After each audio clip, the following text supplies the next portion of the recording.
देखें, हमारे देश में जमीन कब्जा कानून है। अब ये कह रहे हैं कि हमारा जमीन 55 साल पुराना कब्जा है हमारा, और उसके लड़के लेना चाहते हैं। कोई उपाय बताएं। ये जमीन है और इस जमीन पर 55 साल से अगर कब्जा है ना, तो हमारे देश में जो है ना 55 साल से कब्जा, आज से नहीं, तो हमारे देश में कानून है कि आप क्लेम कर सकते हैं किसका? एडवर्स पोजीशन का। एडवर्स पोजीशन का। अब ये सवाल उठता है कि एडवर्स पोजीशन का क्लेम होगा कैसे और इसके लिए क्या चाहिए। सबसे पहले जो है आपके पास जो डॉक्यूमेंट होना चाहिए ना, वो आपका जो भी प्रॉपर्टी है, ठीक है, प्रॉपर्टी आप टैक्स दे रहे हैं, अगर उसका इंफॉर्मेशन है तो ये एक ऐसा डॉक्यूमेंट है जिससे जो है एक तरह से आप साबित कर पाएंगे कि आपका जो एक तरह से ये एडवर्स पोजीशन के लिए आप एलिजिबल है। क्योंकि इसका एक कंडीशन है। कंडीशन ये है कि इसमें टाइम पीरियड दे दिया गया कि बिना किसी प्रकार का कोई भी बाधा उत्पन्न किए बिना 12 साल से अगर आपका कब्जा है ना, अगर आपका जो है आपका कब्जा है, तब आप जो है यानी एडवर्स पोजीशन का दावा कर सकते हैं। दूसरा डॉक्यूमेंट जो है, एक तो दावा आप कर दिए तो प्रॉपर्टी टैक्स होना चाहिए, इसके साथ साथ जो है आप एफिडेविट दे सकते हैं, ये एक तरह से होगा। उसके बाद जो है यहां पर बात करें, विटनेस का नाम देंगे, है ना, गवाह देंगे, कौन कौन आपके पक्ष में जो है गवाह होगा।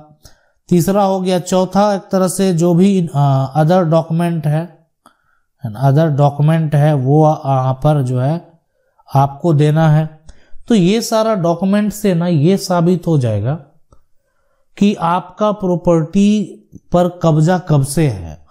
एडवर्स पोजीशन आपको खुद से ये साबित करना पड़ेगा, यानी अगर आप मालिकाना हक का दावा करते हैं, यानी अगर आप उस प्रॉपर्टी के ऑनर होने का दावा करते हैं, ऑनरशिप का दावा करते हैं, तो आपको यह साबित करना पड़ेगा कि आपका कब्जा 12 साल से अधिक समय से है ना, से अधिक समय से है, यानी ये आपको है, यानी समय से है, ये साबित करना पड़ेगा, प्रूफ करना पड़ेगा कोर्ट में। अब है कि क्या कोई ऐसा साबित अगर कर देगा तो वो मालिकाना हक प्राप्त कर लेगा। देखें, ये तो फैसले पर डिपेंड करता है। हमारे देश में कानून है, हमारे देश में कब्जा कानून है, प्रतिकूल कब्जा कानून है। अब प्रतिकूल कब्जा कानून के तहत आपने दावा पेश कर दिया, अब आपके पक्ष में फैसला होता नहीं होता ये बाद की बात है, लेकिन यहां पर आपने क्या किया, दावा पेश कर दिया है।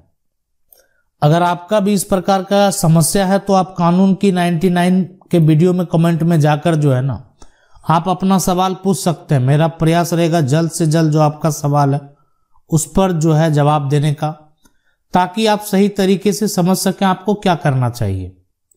2001 में जमीन लिया था जिस पर मेरा 2001 से कब्जा है, लेकिन वो जमींदार अब रजिस्ट्री करने से इनकार कर रहा है।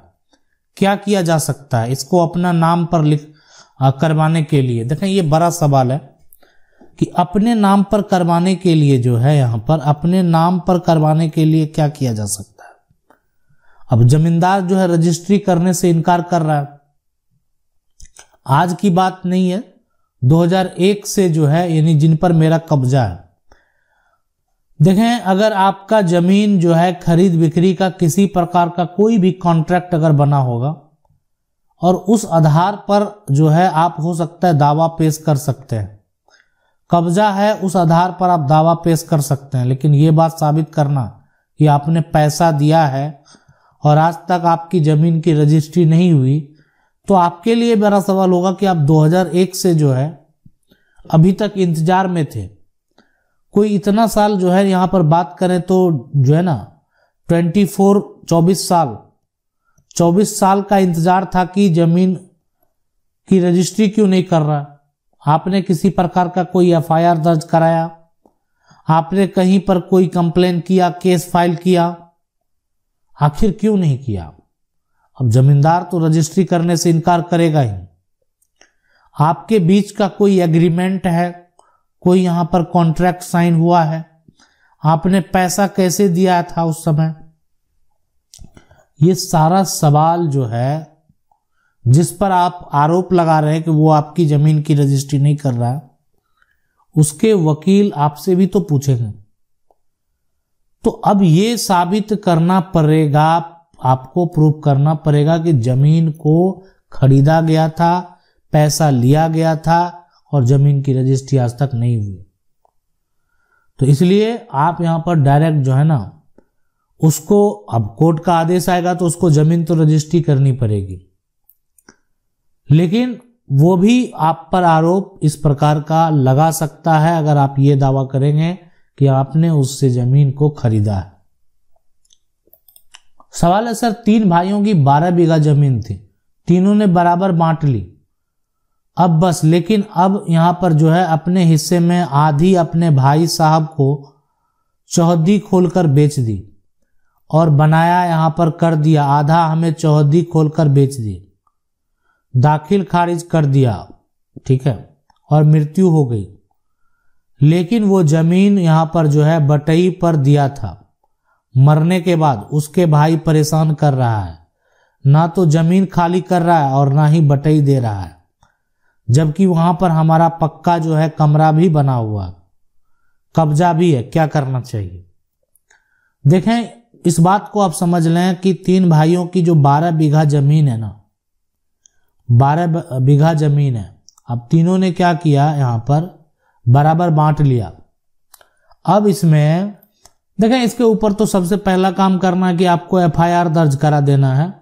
दूसरा बात क्या करना है कि मजिस्ट्रेट के पास भी केस फाइल कर देना है और उस पर आरोप लगा देना है कि मेरा ये जो जमीन है और उसको जबरन कब्जा कर लिया। तीसरा नहीं कोई विकल्प बचेगा यहां पर, तो उसके लिए आप जो है सिविल कोर्ट में भी जाकर केस फाइल कर सकते हैं। जहां आपका जमीन बचा हुआ होगा तो वो जमीन तो आपको मिलेगा ही, मतलब वो जमीन लेने से कोई नहीं रोक सकता। देखें, कोई खरीद लिया है ना, पूरा नहीं खरीदा है वो व्यक्ति, तो वो व्यक्ति अब कब्जा का भी दावा नहीं कर सकता। यानी कब्जा के आधार पर जो है, आधार पर मालिक होने का दावा नहीं कर सकता। मालिक होने का जो है ना एक तरह से दावा नहीं कर सकता, इस बात को आप समझ लें कि यानी कब्जा के आधार पर वो जो है मालिक होने का दावा नहीं कर सकता। अब है कि किसी के जमीन पर 12 साल रहने से क्या उसकी जमीन हो जाएगा? जिसे रजिस्ट्री वह क्या करेगा, वह न्याय नहीं है। यह आपस में जो है लगाने का नया कानून है। जिनकी रजिस्ट्री है उसी का जमीन होनी चाहिए।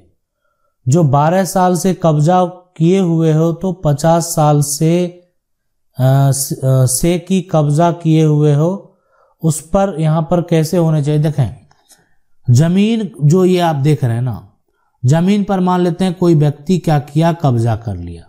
ऐसे बहुत सारे फैसले हैं और इस फैसले को अगर आप देखना चाहते हैं, डिटेल से जानना चाहते हैं किसके बीच में विवाद हुआ, सुप्रीम कोर्ट ने क्या फैसला दिया, सुप्रीम कोर्ट के फैसले को जानना चाहते हैं तो आप हमारे प्लेलिस्ट में जाएंगे, वहां पर जजमेंट स्टोरी है, उसमें जाकर देख सकते हैं। आप वहां पर केस नंबर भी जान पाएंगे और साथ में वो डिटेल यानी क्या और कब और क्यों विवाद हुआ, कैसे विवाद हुआ, सुप्रीम कोर्ट ने क्या फैसला दिया, ये स्पष्ट तरीके से समझ पाएंगे। अब यहां पर देखें क्या हुआ कि 12 साल से कोई व्यक्ति कब्जा में है, ठीक है। अब यहां पर जो है कि जमीन मालिक क्या किया, किसी को जमीन बेच दिया, ठीक है। जमीन की रजिस्ट्री हो गई, जमीन का दाखिल खारिज हो गया, दाखिल खारिज भी हो गया, ठीक है, और जमीन की यहां पर रजिस्ट्री भी हो गई। अब तो ये दोनों कागजात यहां पर हो गया, लेकिन कब्जा नहीं है, कब्जा नहीं है। कानूनी तौर पर जो जमीन को खरीदा है, जो जमीन का दाखिल खारिज करा लिया है, उसके पक्ष में फैसला होगा। अब कोई जमीन मालिक है, वो जमीन बेच दिया, जमीन पर खरीदार ने क्या किया है, कब्जा का दावा भी किया है, खरीदार जो है वो दाखिल खारिज भी करा लिया। तो ये इस तरह की जमीन जो है उसी का होगा जिसके नाम से जमीन की रजिस्ट्री है। आप पूनाराम मोतीराम का फैसला भी जो है जाकर देख सकते हैं जजमेंट में, जो इसी से संबंधित है। इसके अलावे भी बहुत सारे ऐसे फैसले हैं जो इससे संबंधित है। आपके मन में ऐसा चल रहा होगा कि जो व्यक्ति कब्जा करने वाला है उसके पक्ष में कभी फैसला हुआ कि नहीं हुआ। ऐसे कौन से फैसले हैं जो कब्जाधारी के पक्ष में हुए हैं, यानी जो कब्जा है कब्जाधारी के पक्ष में फैसला कौन सा फैसला हुआ है। तो ये फैसला जो है यानी कब्जाधारी के पक्ष में जो हुआ है, ये भी हम आपको बताएंगे कि कौन सा ऐसा फैसला है जो कब्जा करने वाले के पक्ष में हुआ, यानी सुप्रीम कोर्ट ने इसको लेकर क्या कहा। आशा करते हैं वीडियो अच्छा लगा होगा। वीडियो को लाइक जरूर कर दें। चैनल को पहली बार देख रहे हैं, सब्सक्राइब करके जो बेल आइकन है उसको जरूर दबा लें। यानी कानून की 99 पर आप जाएंगे, वहां पर आपको बेल आइकन दिखेगा, उसको दबा लेंगे। वीडियो अच्छा लगा होगा तो वीडियो को लाइक जरूर कर दें। मिलते हैं अगले वीडियो में, तब तक के लिए जय हिंद।